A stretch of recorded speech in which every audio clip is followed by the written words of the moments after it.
스데반이라고 하는 사람이 오늘 7장 이후에 보면 돌에 맞아 죽습니다. 스데반이 설교를 하니까 그 설교를 들은 사람들이 마음에 찔림이 왔습니다. 여러분, 설교는요,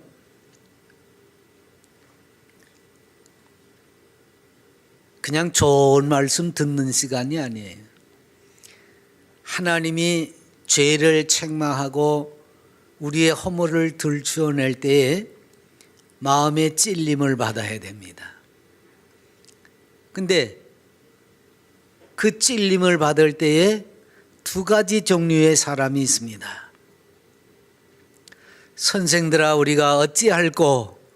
그래서 돌이키고 회개하면서 고침을 받으려고 도움을 청하는 사람들이 있는가 하면, 오늘 스데반에게 돌팔매질을 했던 사람들처럼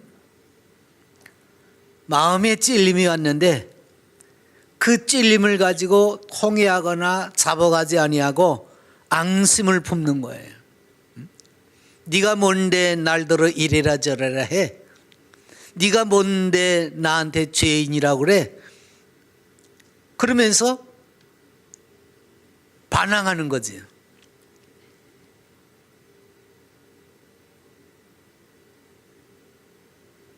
그래서 스데반의 설교를 들은 이 사람들이 이를 갈면서 스데반을 붙들어다가 성 밖에 놓고 돌을 던져서 죽이게 됩니다.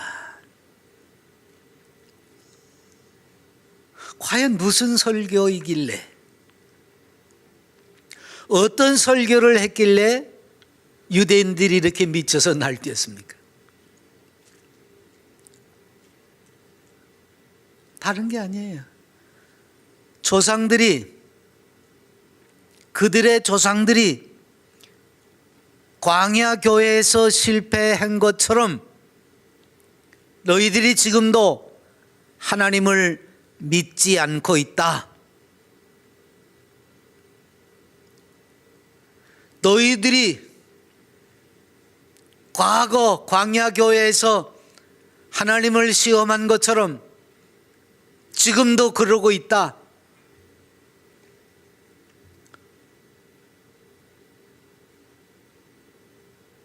그래서 광야 교회에서 모세에게 돌팔매질하려고 하지 않았습니까?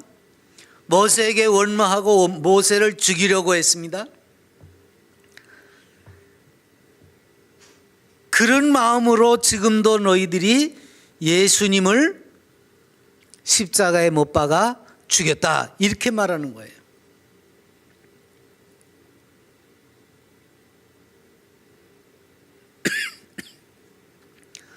그것도 모자라서 예수님이 훈련하고 가르치고 이 땅에 남겨둔 그 제자들, 복음을 땅끝까지 전하라고 사명을 주고 남겨둔 그 제자들마저도 죽이려고 하였다, 그 말이에요.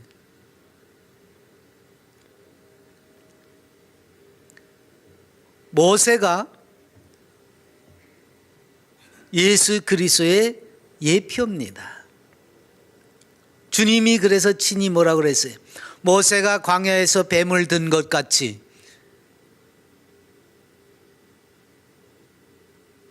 원망하고 불평하는 사람들에게 하나님이 벌을 내렸습니다.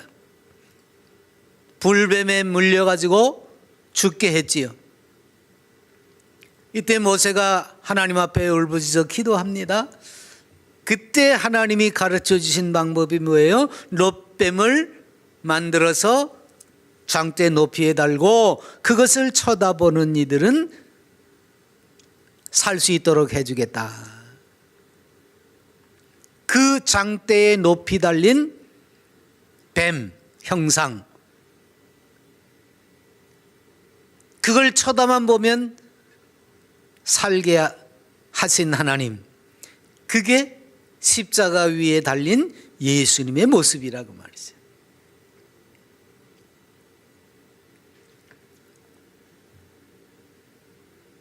그래서 모세가 예수 그리스도의 예표라는 것을 주님께서도 이런 장대에 높이 달린 뱀과 십자가에 달리는 자신의 모습으로 같이 비교하시기도 했습니다. 그러니까 모세를 따르던 이스라엘 백성들이 뭐예요? 지금 이 당시에 주님 부활 승천하시고 제자들이 복음을 증거하고 있는 이 당시의 이스라엘 백성들, 뭐 그간 역사 속에 있었던 모든 이스라엘 백성들이 포함이 되겠지만 그들이 누구냐면 광야에서 생활하던 이스라엘 백성들과 같다 그 말이에요. 오늘날로 따지면 그리스도인들이라고 할 수 있습니다. 그러니까 보세요.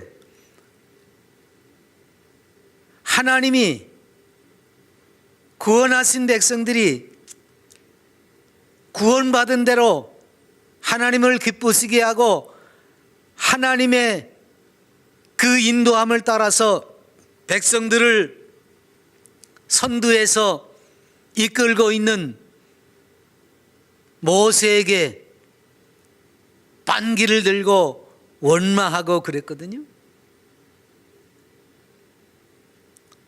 그 역사는 모세가 한 게 아닙니다.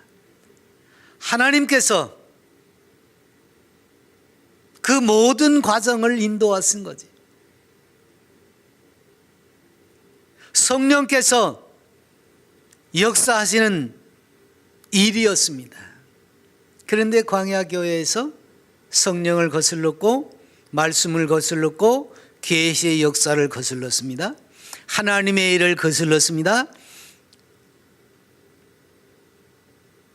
그리고 이제 하나님의 아들을 죽였습니다. 그리고 그 하나님의 아들을 증거하는 이들을 죽이려고 한다는 말이지요.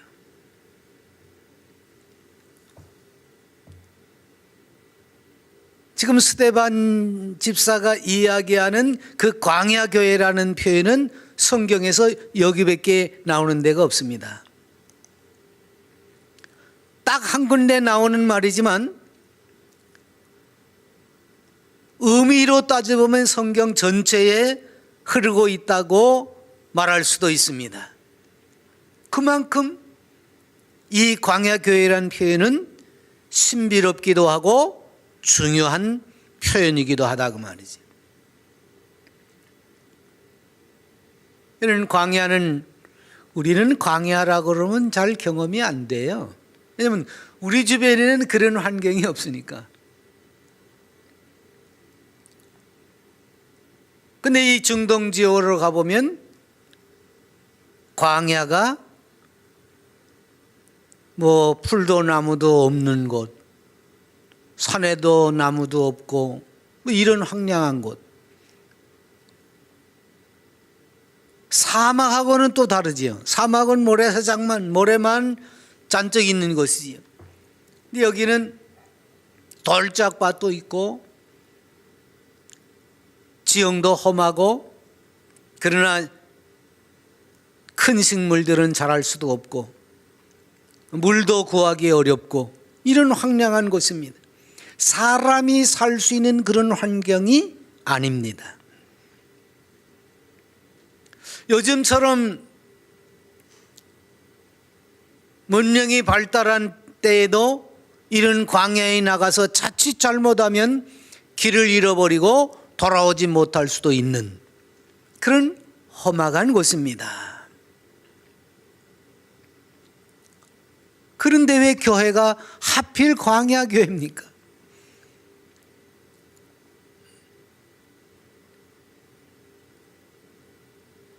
그것은 이 세상에 속해 있는, 이 세상에 남아있는 교회의 모습을 이야기하는 것입니다. 스데반의 설교를 통해서 우리의 구원이 세 가지 차원이 있다는 것을 보게 됩니다. 이스라엘 백성들만 놓고 보면 이스라엘 백성들이 애굽에서 나왔습니다.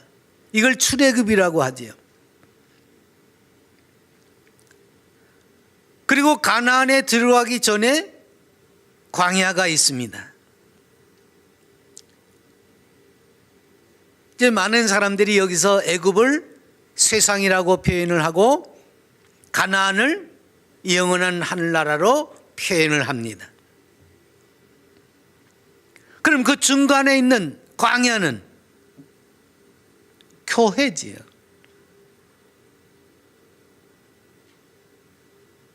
여러분들 요즘 우리 김영우 목사님 통해서 아직 아니라는 표현 많이 들으시죠? 아직 아니야.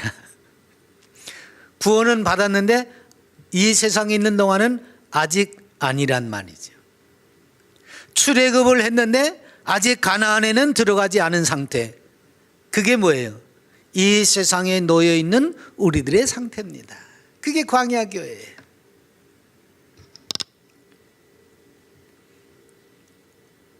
다시 말하면 교회는, 이 지상교회는 어디까지나 임시예요.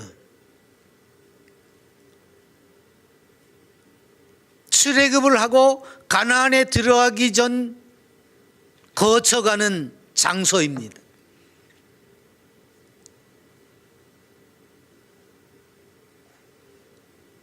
이 광야는 영원히 머물 수가 없습니다.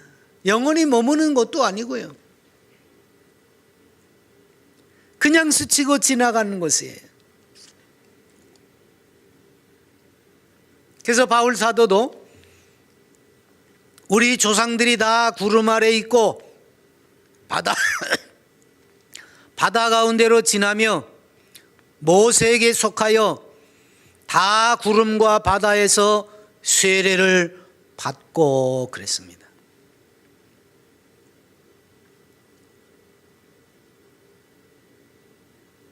홍해 바다를 가르고 건너온 사실을 우리가 세례받은 것에다가 견주었습니다. 여러분, 세례는 뭐예요? 옛사람이 죽고 새 사람으로 거듭나는 사실을 확인하는 겁니다.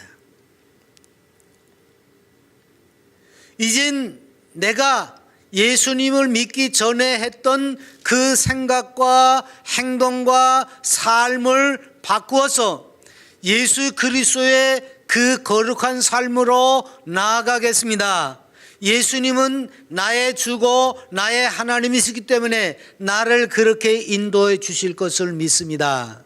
그래서 자기의 과거를 내던지고 이제 예수님을 믿는 사람으로서 새롭게 살기로 다짐을 하는 사람들이, 그렇게 고백을 하는 사람들이 세례를 받습니다. 여러분, 세례 받는 게 그냥 아무렇게나 받는 게 아닙니다. 예배당에 몇 달 다녔다고 세례 받는 게 아닙니다. 이렇게 예수 그리스도를 나의 주여 나의 하나님으로 고백하고 이제는 내가 과거의 삶을 던져버리고 새롭게 하나님의 거룩한 삶으로 나아가겠습니다. 주님께서는 나를 온전히 거룩한 사람으로 만들어 주실 것을 믿습니다. 그래서 아직은 세상에 속해 있지만 나는 천국의 사람입니다 라고 외치는 이들이 받는 게 세례입니다. 그러니까 구원이라는 건 뭐예요? 1차적으로 애굽에서 하나님의 인도를 받아가지고 나온 거예요. 그리고 홍해를 건너서 광야로 옮겨졌으면 구원받은 거예요.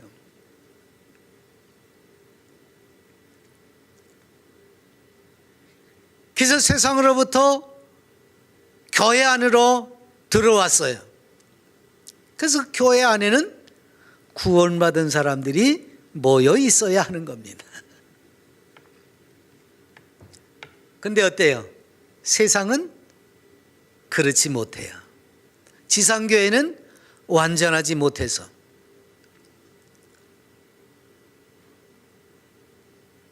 세례를 주는 게 그렇습니다. 분명히 예수님을 믿는다고 고백을 하고 내가 이제 변화된 거룩한 삶을 살겠습니다라고 다짐을 했어요. 그래서 그걸 믿고 세례를 줬어요. 근데 그 사람이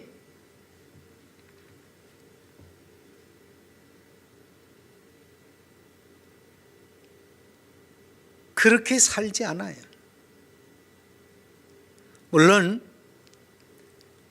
연약하니까 그렇게 못 사는 사람도 있지만 고의적으로 그렇게 못 사는 사람들도 있습니다. 아니 안 사는 사람이지요. 이건 못 산다 그러면 안 돼. 안 산다 그래요. 그래서 교회 안에 거짓된 고백을 하고 남아있는 가라지가 있는 거예요. 지상교회가. 알곡과 가라지가 그래서 있는 겁니다.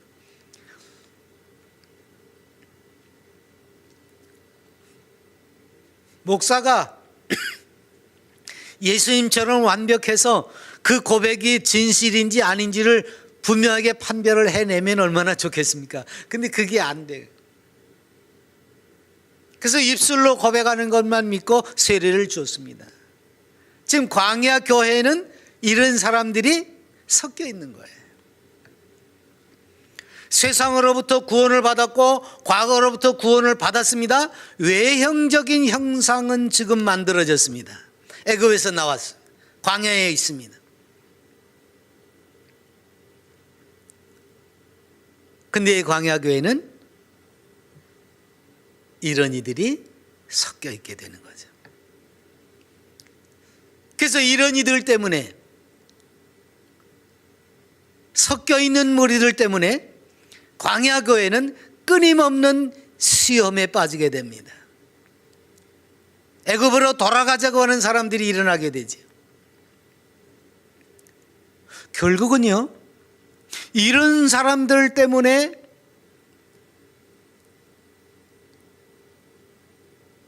최종적으로 애굽에서 나온 1세대는 가나안에 들어가지 못했습니다. 이 구원에 들어간 사람은 오직 여호수아와 갈렙밖에 없습니다.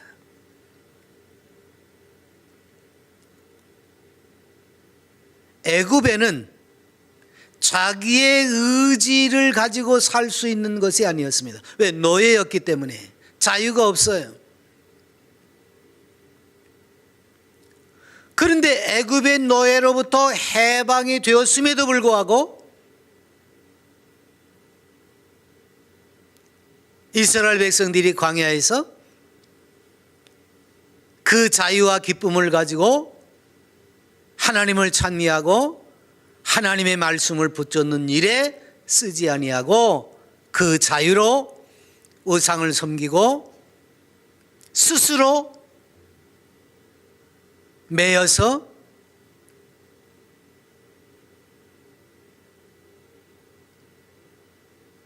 불순종하는 길을 걸어가게 됐습니다. 그러니까 애굽에서는 그렇다 치더라도 이제 애굽에서 나왔으면 정말 자유롭게 하나님의 백성답게 살 수 있는 길이 열리지 않았습니까? 근데 그것을 자기의 구원을 위해서, 하나님의 섭리를 위해서 순종하는 길에 쓰지를 못했다 그 말이지요. 애굽에서는 스스로 구원할 수 없었습니다. 그래서 하나님이 구원하셨습니다. 그러면 여기서 하나님이 주신 그 자유를 하나님이 기뻐하시는 방향으로 써야 하는 거지요. 그런데 그러질 못했다. 지금도 세상에서 가지고 있는 그런 것들 속에 자기 자신이 매여버리죠. 사람들이 때로는 그래요. 내 마음대로 한다. 예, 내 마음대로 할 수 있는 거 좋습니다.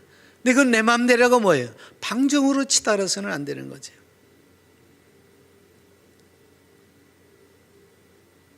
하나님이 자유를 주셨다. 그 자유가 어디입니까? 여러분, 내 마음대로 한다고 그래서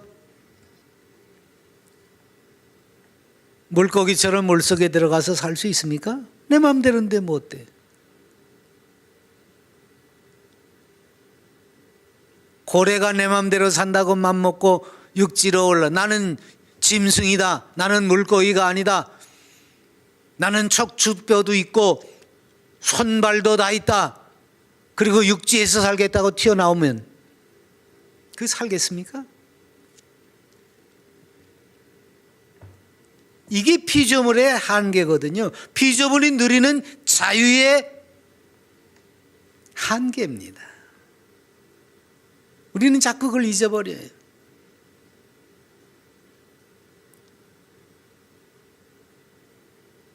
그래서 자기 욕구만 충족시키려고 쫓아다니는 이들이 얼마나 많습니까? 그러니까 출애굽을 해서 나왔으면 출애굽하고 누릴 수 있는 자유를 누려야 되는데 거기서도 여전히 여기에 매이고 말았다고 말이에요.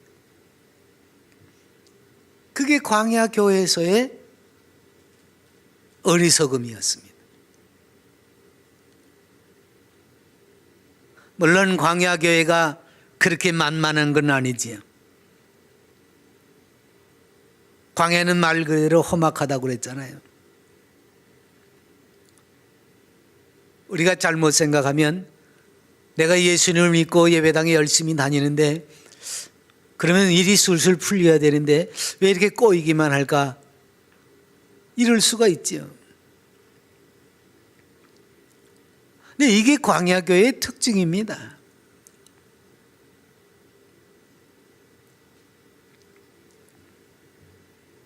여러분, 스데반이 돌에 맞아 죽었습니다. 여러분들도 돌 들어 칠 수 있습니다. 이스라엘 백성들이요, 애굽에서 나왔으니까 이제 웬만하면 광야에서도 잘 살아보려고 했을 겁니다.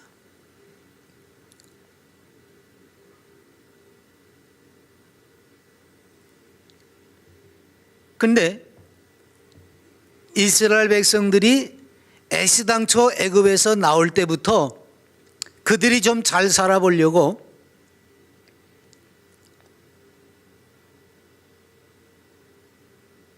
이 집 저 집 다니면서 폐물도 다 모아왔어요. 아니, 나갈 때 그러라고 그랬어요. 하나님이 가서 이 집 저 집 옆집에 가서 못도 가져오고 다 걷어가지고 나가라 그랬어요. 그래서 금은 보석도 챙겨왔습니다. 하루 이틀 갈 거 아니니까 샌들도 만들어 신어야지. 그러면서 몰개 가죽도 많이 챙겨왔습니다. 그런데 하나님께서요, 이걸 몽땅 거두어가지고 어디다 쓰셨습니까? 성막 만드는 데다 쓰셨습니다. 이스라엘 백성들은 이렇게 값진 걸 가지고 나가서 이제 좀 잘 살아보겠다고 가져 나왔는데 하나님이 그걸 걷어가지고 성막 만드는 데다 썼어요. 붉게 가죽 샌들 만들어 신으려고 했던 걸 전부 걷어가지고요, 성막 만드는데, 휘장 만드는 데다 써버렸어요. 금은 보석들 다 가지고 나왔는데 녹여가지고 궤를 만들고 등잔을 만들고 다 써버렸어요.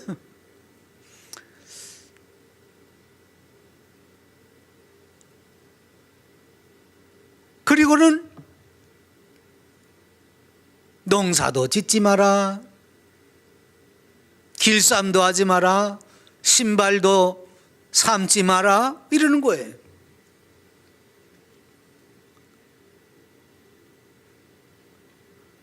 그러면서 만나를 내려주시고 우물도 파지 말라고 그러더니 반석에서 물을 내려주시고 그러는 거예요. 그게 광야에서 사는 거예요. 오직 뭐만 바라봐요? 아침에 눈 뜨면 나가서 만나가 내려진 걸 걷어다 먹고, 그것도 갖다가 쌓아두지는 말래잖아요.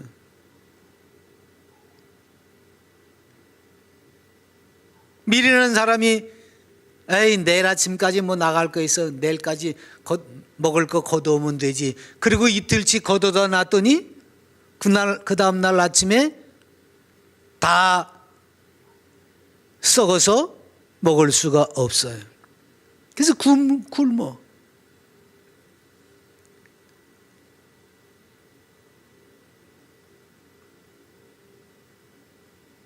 이게 광야.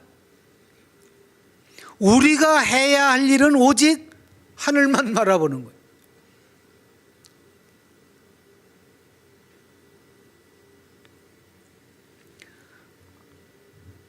농사 짓고 잘 살게 하려면 왜 광야로 데리고 왔어요? 비옥한 땅으로 데려가야지.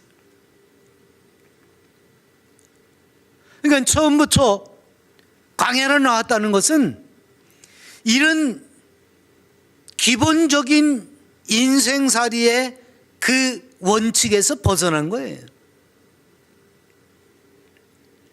아예 세상 일일 날 생각을 하지 말아야 돼요.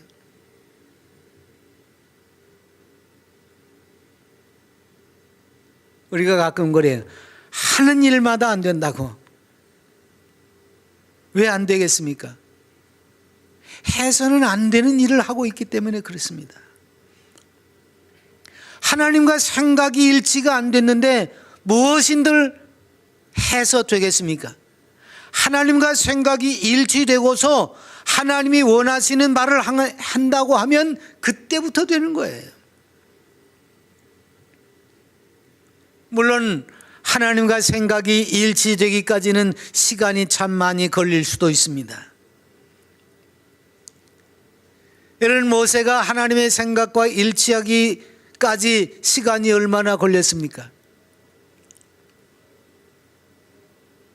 애굽에서 귀족으로 훈련받은 40년, 제 생각대로 나섰다가 꽁무니를 빼고 도망가서 광야에서 40년을 살았습니다. 그래도 하나님의 생각과 일치가 안 돼가지고 하나님이 부르니까 보낼 만한 사람을 보내십시오. 나 같은 거는 아닙니다. 이러고 나서지 않습니까? 애굽의 귀족의 대우를 받으면서 40년 훈련을 받았는데 안 됐어요. 광야로 내보내서 목자로서 40년 동안 살았는데 안 됐어요. 그나마 하나님이 80년 훈련시켰으니까 좀 알아먹겠지 하고 그때 와서 불렀는데 여전히 그의 생각은 하나님의 생각과 맞지 않았습니다. 그런데도 하나님이 할 수 없다. 이나마라도 내가 널 써먹어야 되겠다. 그리고 애굽으로 보내가지고 이스라엘 백성들을 데리고 나오게 했습니다.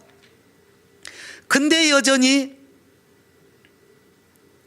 광야교회에서 백성들하고 뒤잡이를 하면서 원망을 듣고 조롱을 듣고 돌펠말을 당하면서 생각해 보니까 부하가 치밀었는지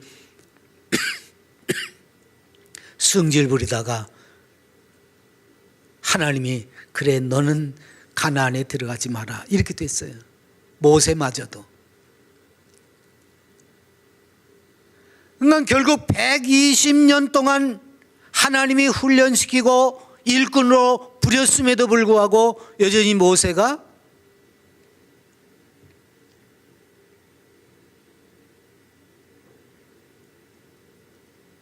온전히 변하지 못해서 가나안에 못 들어갔다니까요.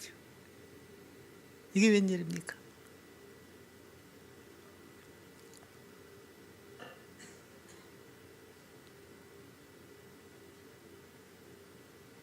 예수님께서 부자 청년이 와가지고 내가 어떻게 하면 영생을 얻을 수 있습니까? 하고 물어보니까 이렇게 대답하시죠. 너 딱 하나만 하면 되겠는데 가지고 있는 거 팔아서 가난한 사람들한테 주지. 그 말입니다. 재산을 다 없애란 얘기가 아닙니다.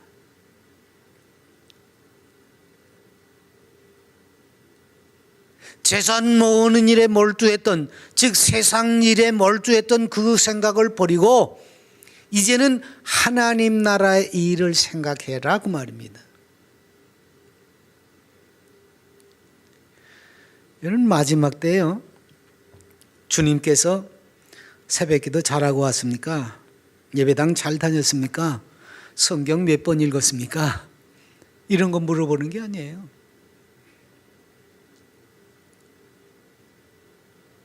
내가 굶주렸을 때 먹였고, 내가 헐벗었을 때 입혔고, 내가 병들었을 때 와서 돌아왔고, 내가 옥에 갇혔을 때에 찾아왔고, 에이 내가 언제 그랬습니까? 전 그런 일이 없습니다. 아니 지극히 작은 자에 대해 한 것이고 내게 대해 한 것이다, 이렇게 말씀하십니다. 우리가 신앙생활하는 거, 새벽기도 잘 다니고 성경 많이 읽고 기도 많이 하고 하나도 안 물어보셔 주님이. 이 말은 무슨 말이에요? 네가 세상 일에만 몰두해서 살았느냐?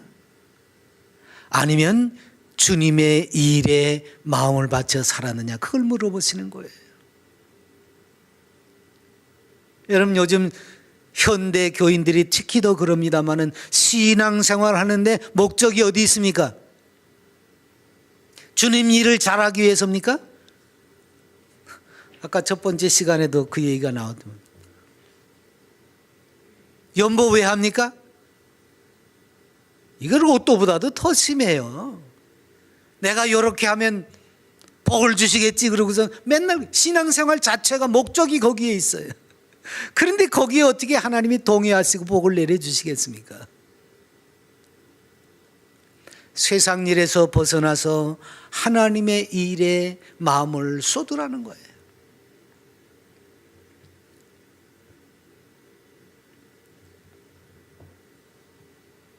이스라엘 백성들의 애굽에서 나온 이 사건이 보통 사건입니까?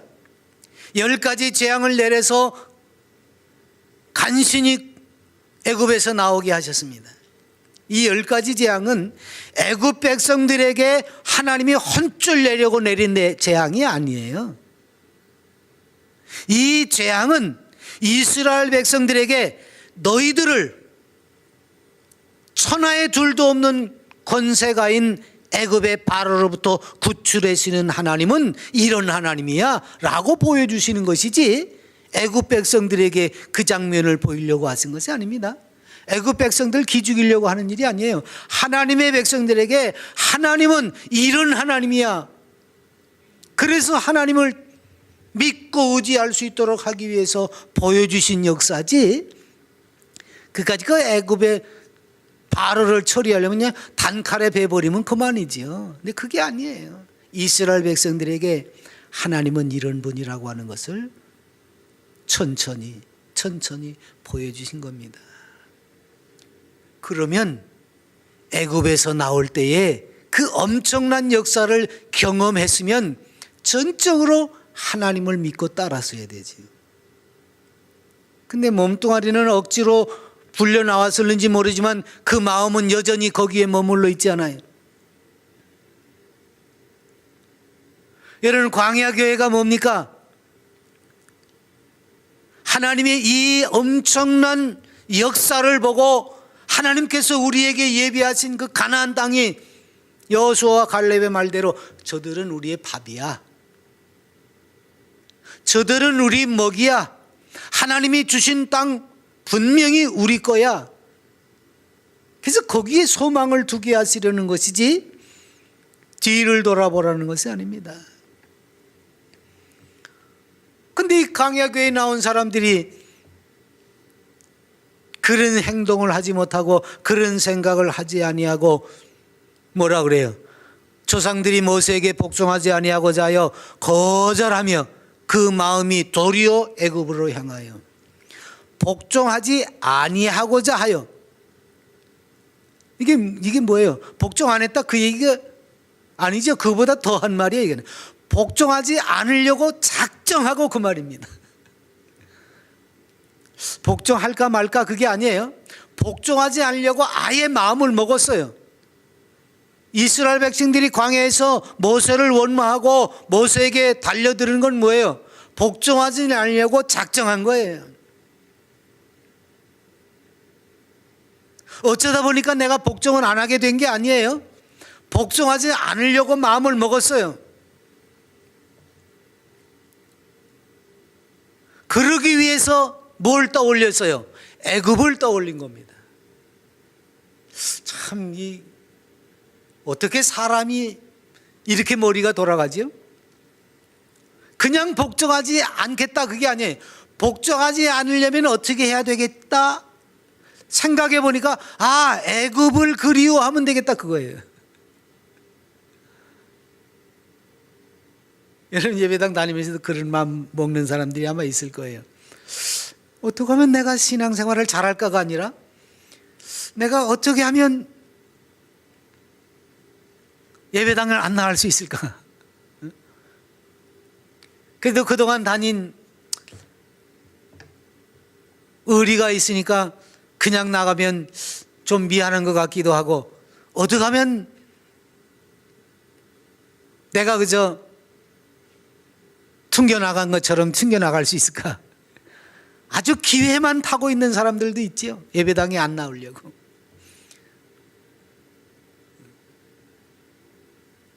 참 많아요. 무슨 빌미만 생기면 예배당에 안 나오려고 아주 기회를 찾는 이들이 많습니다. 그래서 뭔가 자꾸 궁리를 하는데 이스라엘 백성들은 애굽을 떠올렸다 그 말입니다. 모세를 따라가는 것이 하나님의 은혜를 입고 하나님의 말씀을 따르는 거였습니다.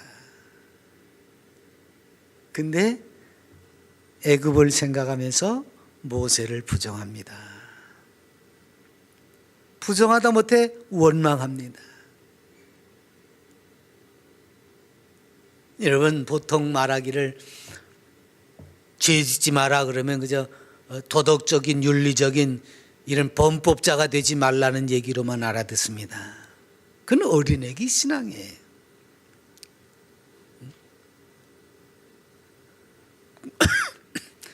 굳이 그런 범법 행위, 도덕과 윤리적인 것이 아니더라도 사람은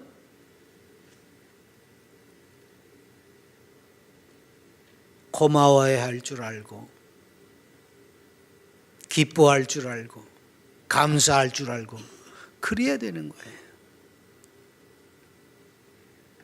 세상 사람들은 이런 도덕적이고 윤리적인 죄, 그 범법적인 죄 거기에 초점이 머물러 있을지 몰라도 그리스도인들은 그래서는 안 되거든요. 그래서 주님이 십계명을 재해석해 주시지 않습니까? 행위가 아니라 마음이라고. 십계명은 행위로 제재를 받는 것이 아니라 마음으로 제재를 받아야 된다. 살인하지 말라? 칼 들고 설쳐야 되는 게 아니야? 아니다. 형제에게 라가라고 하면, 형제를 미워하면 이렇게 나오는 거예요. 마음이라는 거예요. 간음하지 말라? 성범죄를 저질러서 아니라 마음의 음욕을 품은 자마다. 이게 무서운 거 아닙니까? 마음이 문제예요. 원망은 뭡니까? 마음입니다.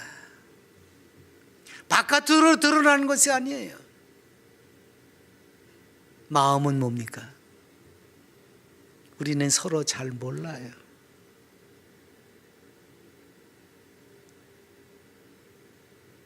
내 마음 나도 모릅니다.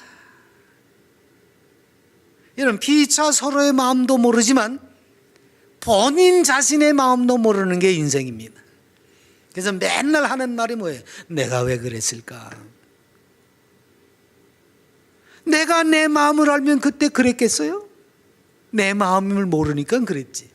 그래서 후회하는 말이 그거예요. 내가 왜 그랬을까? 내가 미쳤었나 봐. 그렇죠.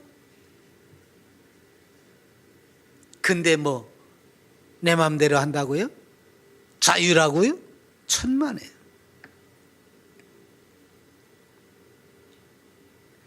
애굽에서 나오는 것조차 하나님께서 이끄시지 않으면 나올 수가 없습니다. 그래서 억지로 끌려 나온 사람들도 있어요. 물론 그런 사람들 때문에 더 큰 문제가 발생했지만,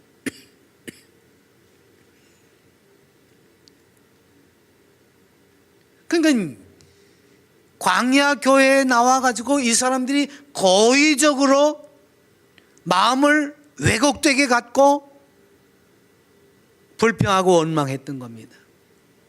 그 마음이 도리어 애굽으로 향하여. 우리가 흔히 그러잖아요. 지금 힘들면 옛날이 좋았는데, 제가 맨날 얘기하지만 옛날이 뭐 그렇게 좋았습니까? 저도 맨날 잠실벌에 나가서 그 무청 쓰레기 구루마루 실어다가 가을이면 그걸 쟁여놓고 겨울에 쌀 한 돌도 안 들어가 그것만 삶아서 겨울을 보낸 시절이, 어린 시절이 그렇게 보냈어요. 아마 어르신들 옛날에 고생했던 거 아마 새록새록 생각날 거요. 저는 그렇게 고생했지만 김포 땅에서는 뭐 이밥 먹고 살았겠지만, 근데 보세요. 과거에 하나하나 따져보면 뭐 그렇게 그때가 좋았습니까?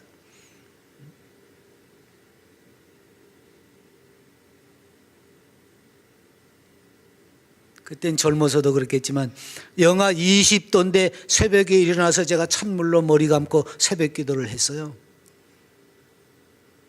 30년 전에 그랬어요, 제가. 지금은 영하 10도인데도 그냥 우리가 벌벌벌 떨 수밖에 없잖아요. 그리고 집안은 다 훈훈해. 실내 온도 18도면 겨울에 딱 알맞는 온도예요. 왜? 바깥하고 기온 차이가 10도 이상 나면 안 되거든, 사람은. 그러면 맨날 골골할 수밖에 없어요. 바깥 기온하고 차이가 10도 이상. 여름이나 겨울이나 마찬가지예요. 이 몸이 견뎌내는 거는 10도 안팎이지 그보다 더 많이 차이 나면 큰일 납니다. 그런데 집안은 후끈후끈하고 바깥에 나가면 영하고. 맨날. 옛날에는 어디 그랬습니까? 방에서도 얼음이 열 정도인데. 그런데 그런 데서 살면서도 감기가 잘 안 걸렸어요. 왜? 바깥하고 기온이 그냥 비슷비슷하니까. 안에서 있으나 바깥에서 있으나 그게 몸이 견뎌내는 기준을 넘어가지 않는 거예요. 어쨌든 그렇게 살았던 때가 뭐이 그렇게 좋다고 옛날이 좋았는데 그러냐면, 아니 애굽의 고기 까마가 뭐이 그렇게 좋았습니까? 자유도 없이 노예 생활을 하고 있었는데. 그러니까 지금 현재를 부정하기 위해서 옛날을 끄집어 드리는 거예요. 여러분 지금 다 그렇습니다. 옛날이 좋다고 얘기하는 사람들이요, 현재 별 볼 일 없으니까 옛날을 자꾸 끄집어 드리는 거예요. 지금이 행복하지 않으니까 옛날을 끄집어 드리는 거지, 지금 행복하면 왜 옛날 끌어들이겠습니까? 내일이 불안하니까 자꾸 옛날을 끄집어 드리는 거예요. 근데 우리 그리스도인들이 광야에서 겪는 건 뭐예요? 지금 하나님의 인도를 받고 하나님께서 역사하시는 것을 따라가면 여전히 만나는 내리고 반석에서 물은 공급하고 있지 않습니까? 굳이 옛날을 떠올릴 것도 없습니다. 그러면서 뭐만 해야 돼요? 이 골짜기만 넘어가면 가나안이라는 거죠. 거기에 소망을 품어야 되는 거예요. 인생은 미래지향적으로 살아야 됩니다. 엎질러진 물은 주워 담을 수 없습니다. 그래서 어떻게 해야 돼요? 앞으로는 안 엎질르기 위해서 주위에서 살아야 되는 겁니다. 그게 미래지향적이지. 그리고 그 길을 주님께서 예비하셨고 그 길을 나와 함께 걸어가고 계십니다.